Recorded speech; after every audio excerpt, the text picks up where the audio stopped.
माँ, मैं शादी करूँगा तो सिर्फ और सिर्फ अदिति से ही करूँगा, नहीं तो ज़िंदगी भर कुंवारा ही रहूँगा। अब आप ही सोच लीजिए कि आपको अपना वंश आगे चलाना है या नहीं।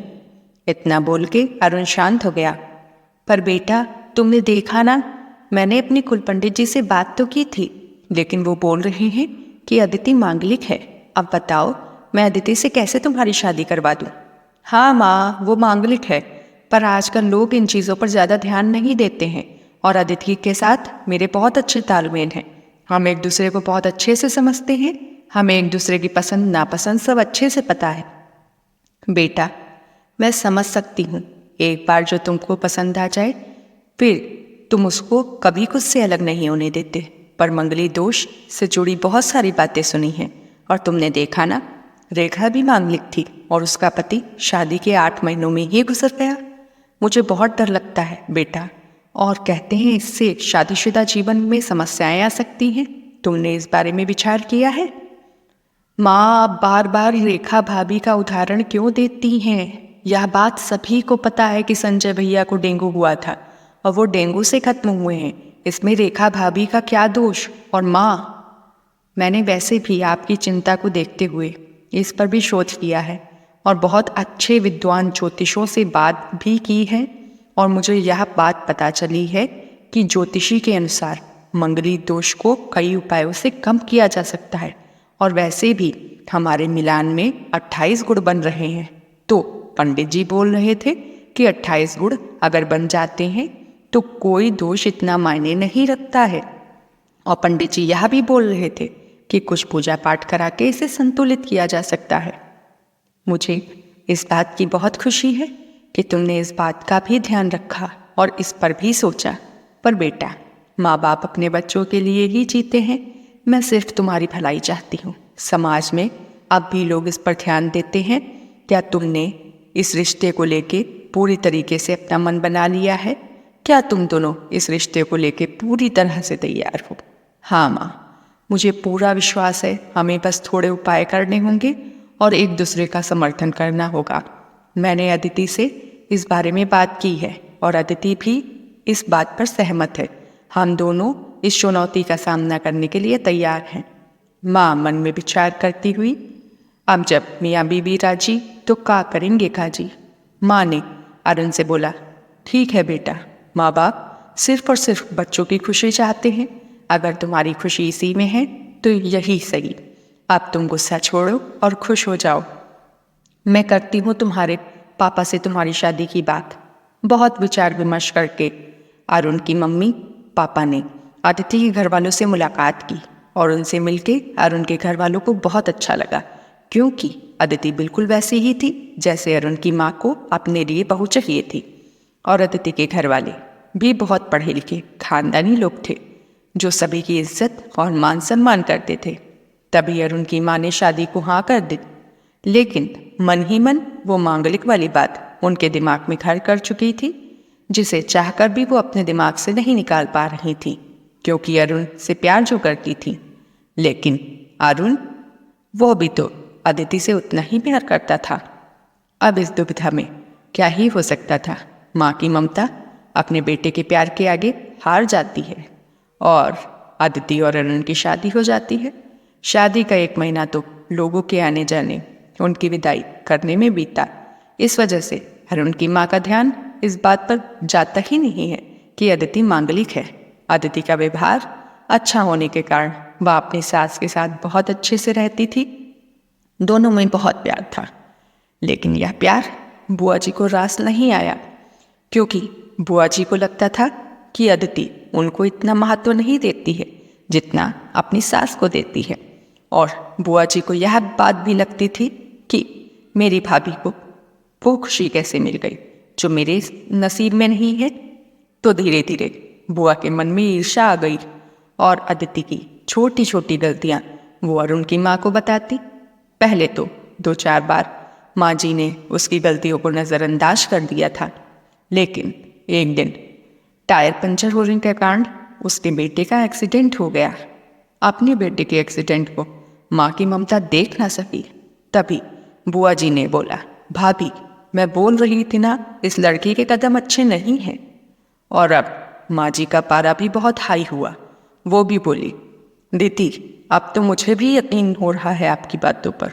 मुझे भी लगता है कि वाकई में इस लड़की के कदम अच्छे नहीं हैं। यह सर। अरुण वही लेटा लेटा सुन रहा था, लेकिन अदिति ने उसको इशारा किया कि वो कुछ ना बोले। अब समय के साथ सही होने के बाद अरुण ने ऑफिस ज्वाइन कर लिया। लेकिन एक दिन जब अरुण ऑफिस जा चुका था, तब माँ जी और बुआ जी सुबह सुबह मौसम का मजा लेते हुए चाय की चुस्कियाँ लेती हैं।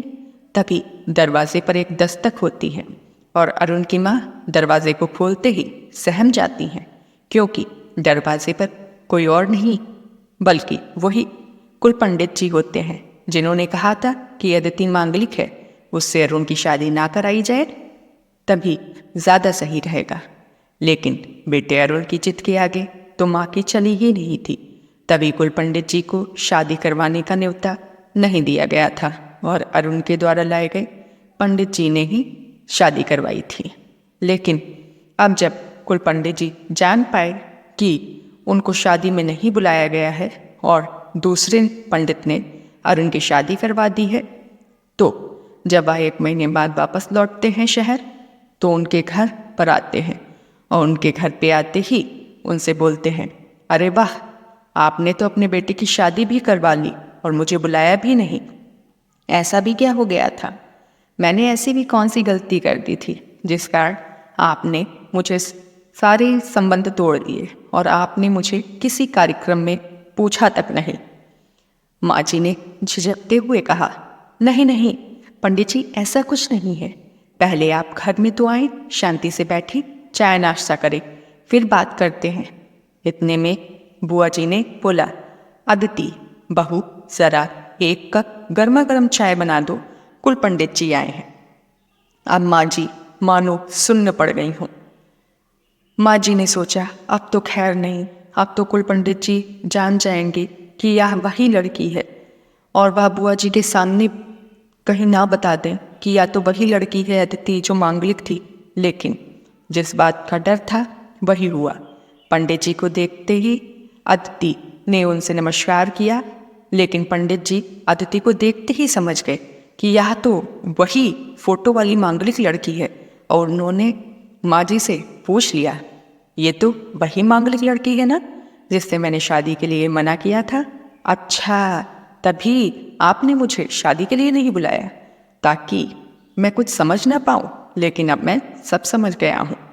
इतना सुनते ही बुआ जी माँ जी को चिल्लाती हुई, भाभी आपने मुझसे 2 झूठ बोले कि कुल पंडित जी यहाँ नहीं है, तभी नहीं आ सके शादी में, लेकिन आपने तो उनको न्योता ही नहीं दिया था और अदिति मांगलिक थी, तो जब कुल पंडित जी ने मना किया था तो आपने क्यों इस लड़की को बहू बनाया?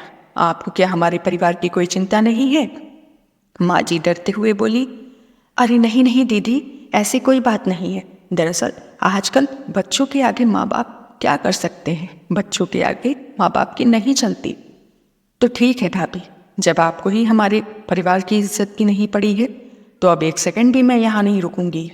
उधर कुल पंडित जी ननद भाभी के विवाद को बढ़ता देख उसको शांत कराने चाह ही रहे होते हैं कि पंडित जी का फोन बजता है और पंडित जी फोन उठाते ही रोते रोते अपने घर को निकल जाते हैं। और इधर ननद भाभी का विवाद जब चरम सीमा पर आ जाता है तब अदिति बोलती है, माँ जी आप दोनों शांत हो जाएं, इस लड़ाई की जड़ शायद मैं ही हूँ, आज ही मैं घर छोड़ के चली जाती हूँ, फिर सब सही हो जाएगा।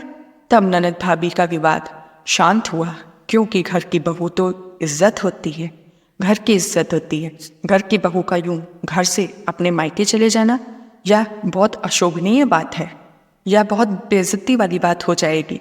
तो ननद भाभी ने अदिति को समझाते हुए बोला, बेटा तुम घर छोड़कर मत जाओ, क्योंकि अरुण तुमसे बहुत प्यार करता है और अगर तुम घर छोड़कर चली गई तो अरुण परेशान हो जाएगा।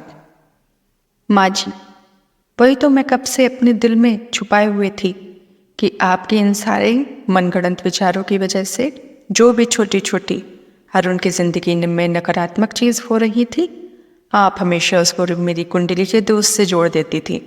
लेकिन जो भी हो रहा था वो मेरी कुंडली का दोष नहीं था, दरअसल अरुण मुझसे एक दिन बता रहे थे कि वो किस तरह मानसिक परेशान हो चुके हैं बुआ जी को आपके और मेरे रिश्ते को खराब करता देख देख के, क्योंकि उनकी बहू श्वेता ने उनको कभी वह प्यार नहीं दिया जो प्यार आपको मुझसे मिल रहा था। बुआ जी आपको मिलता देख कर वह प्यार ईर्ष्या से भर चुकी हैं, तभी आपको मेरी छोटी छोटी गलतियां भी गिनवाती हैं और आप भी कहीं ना कहीं उसको मान ही लेती है और हमारा रिश्ता अच्छा नहीं चल रहा है। यह सब बातें अरुण को बिल्कुल पसंद नहीं आ रही थी। अरुण को बहुत परेशान भी कर रही थी, लेकिन वह बुआ जी को भी उतना ही प्यार करता है जितना आपको, इसलिए वह कुछ बोल नहीं पा रहा था। और मम्मी जी, जो टायर पंचर वाली बात थी, तो अरुण का उस पर यह कहना था कि जब वह टायर पंचर बनवाने गया था तो टायर पंचर वाले ने सही से बनाया नहीं था टायर, जिस वजह से उसकी गाड़ी का एक्सीडेंट हो गया था। अब इसमें मेरी कुंडली का क्या दोष मम्मी जी? यह सब बातें सुनकर बुआ जी और माँ जी को बहुत दुख पहुंचा कि किस तरह उनका बेटा अकेले ही अकेले इन सारी बातों में, उलझनों में और परेशानियों में डूबा रहा। और उन्होंने इस बात पर अपनी गलती मानते हुए अपने बेटे से बात करने का विचार किया। लेकिन उससे पहले एक बहुत ज़रूरी काम, जो काम था कुलपुरोहित जी को फ़ोन करके उनसे माफ़ी मांगने का। अब माँ जी को यह भी ध्यान आया कि कुलपुरोहित जी तो रोते रोते अपने घर गए थे, तो उन्होंने बुआ जी से कहा कि नंद जी, आप कुलपुरोहित जी को फ़ोन लगाइए और उनसे बात करिए कि आखिर क्या हुआ था, वह रोते रोते अपने घर को क्यों गए। बुआ जी ने बिना कुछ विचार किए कुलपुरोहित जी को तुरंत फ़ोन लगाया। सबसे पहले तो उनसे माफ़ी मांगते हुए कहा, कुलपुरोहित जी, हमें क्षमा कर दे, बच्चों के आगे आजकल माँ बाप की नहीं चलती है, इस वजह से आपको शादी में न्योता नहीं दिया गया। कुलपुरोहित जी बहुत ही विनम्र स्वभाव के व्यक्ति थे। उन्होंने कहा, नहीं नहीं, ऐसी कोई बात नहीं है, मैं नाराज़ नहीं हूँ। दरअसल मैं तो उस दिन आपके काम से ही 1 महीने के लिए हरिद्वार को गया था, जहाँ मैं अपने गुरुजी से मिलकर आपकी समस्या का समाधान ढूंढ रहा था कि कैसे मांगलिक लड़की को आप अपने घर की बहू बना सकते हो। तो उन्होंने बताया कि सारे ग्रह नक्षत्र ईश्वर के ही आश्रित हैं और जो ईश्वर को अपना सब कुछ समर्पित कर देता है, उसका कोई भी ग्रह नक्षत्र कुछ भी नहीं बिगाड़ सकता है। और अगर शादी से पहले सारी रस्मों रिवाज अच्छी तरीके से निभाए गए हों तो ईश्वर बहुत प्रसन्न होते हैं, और अगर ईश्वर प्रसन्न हो गए तो वो किसी भी ग्रह नक्षत्र को आपका कुछ भी बिगाड़ने नहीं देंगे। भगवान सारे ग्रह नक्षत्रों का निवारण खुद ही कर देते हैं, सारे दोषों का निवारण स्वयं करते हैं, इसलिए आपको किसी भी चिंता की कोई आवश्यकता नहीं रह जाती है। और मेरे गुरुजी ने यह भी बोला कि ईश्वर को सबसे ज़्यादा पसंद है आपस में प्रेम बना रहे। जब आपस में प्रेम होता है तो ईश्वर खुद ही उन व्यक्तियों की सहायता करते हैं। कोई भी कुंडली का दोष, किसी भी प्रकार का ग्रह नक्षत्र उस व्यक्ति का कुछ भी नहीं बिगाड़ सकता है जो ईश्वर के बताए हुए रास्ते पर चलता हो। और ईश्वर का बताया हुआ एकमात्र ये रास्ता है जो है प्रेम का। ईश्वर चाहते हैं कि सभी आपस में बहुत प्रेम से रहें। अब गुरुजी की इन सब बातों से बुआ जी का दिल पसीज गया। उन्होंने यह निष्कर्ष निकाला कि हम लोग तो आपस में लड़ ही रहे थे, जिससे ईश्वर को कितना दुख पहुंचा हुआ। हाँ, अपने में ही लड़ रहे थे, ईश्वर को इस बात से कितना दुख पहुंचा होगा। ईश्वर इस बात से कभी खुश नहीं होंगे। हम लोगों को सदैव प्रेम के साथ रहना चाहिए, तभी ईश्वर हमसे खुश रह सकते हैं। और वैसे भी अरुण ने सारे विधि विधान से ही शादी को संपन्न करवाया है, तो इसका मतलब मांगलिक दोष, दूसरा कोई भी दोष उसको नहीं लग सकता है। इस वजह से अब जो हुआ सो हुआ। अब हम सबको सारी बातों को भूलकर खुशी से रहना चाहिए। यह सब बातें मैं जाके अपनी भाभी से बता। भाभी को यह सब बातें जैसे ही पता चली तो उनके भी जान में जान आई, और उन्होंने भी अपने बहू बेटे से क्षमा याचना करते हुए अब सभी लोग एक साथ बहुत खुशी के साथ रहने का फैसला किया। और धीरे धीरे उनके घर का माहौल बहुत ही सकारात्मक और ऊर्जा से परिपूर्ण हो गया, क्योंकि सभी लोग ईश्वर के आश्रित हो चुके थे और ईश्वर की वो हमेशा से ही पूजा करा करते थे। लेकिन अब एक सतमार्ग का मार्ग उन्होंने प्राप्त किया, जिसमें सभी परिवार बहुत सुखद तरीके से अपना जीवन निर्वाह कर रहे थे। अब धीरे धीरे उनके जीवन में बच्चों की किलकारियाँ भी गूंजने लगी।